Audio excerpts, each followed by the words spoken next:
I want to take some time to pull this all together before we wrap up and say, philosophically, I think if we walk away with nothing else today, pleasure is the meeting point between being and becoming. It is presence and purpose projected towards the future.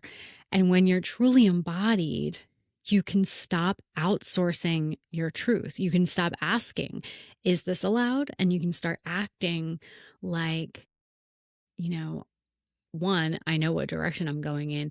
Two, you can ask better questions like, does this feel like freedom to me? Does this feel good?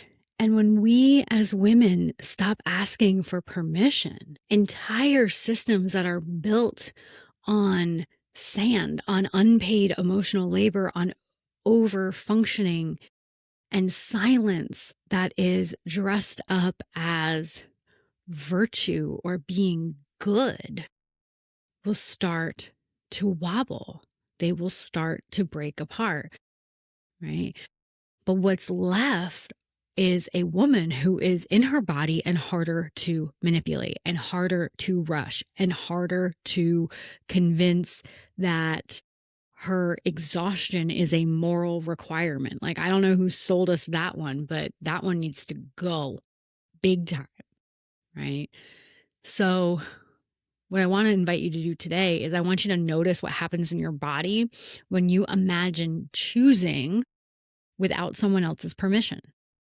And what happens? Is there an expansion? Is there, I don't know, a sense of warming? Is there a feeling of resistance? That sensation, and it's not your thoughts, right? That sensation is about telling you where your truth is.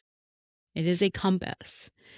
And again, let me say this again. We're talking about a feminist perspective, but feminist intimacy isn't anti-men. It's pro connection, right? It's not anti-structure or anti-love. It is pro honesty and pro vitality for everyone. It honors the heart and the body as equals to the mind. And by the way, this opens up space too for men to experience deeper levels of intimacy and self-love as well. And we will have to go much further into that. But for right now, let me say this. When a woman is in her body, she's not just herself. Okay. Yes, she's an individual, but she is also tapped into an ecosystem of wisdom and history and a fire, a passion. And that world, well, our world needs that energy more than ever. And we're seeing it. We are seeing women speak up and use their voices in such incredible and powerful ways right now. So, like, if you're doing that, keep going. Right? And if you're waiting for permission, here's your permission slip. Do it now. Do it now. Right? So, we're going to wrap up. But before we go, I will say once again, pleasure is not a reward.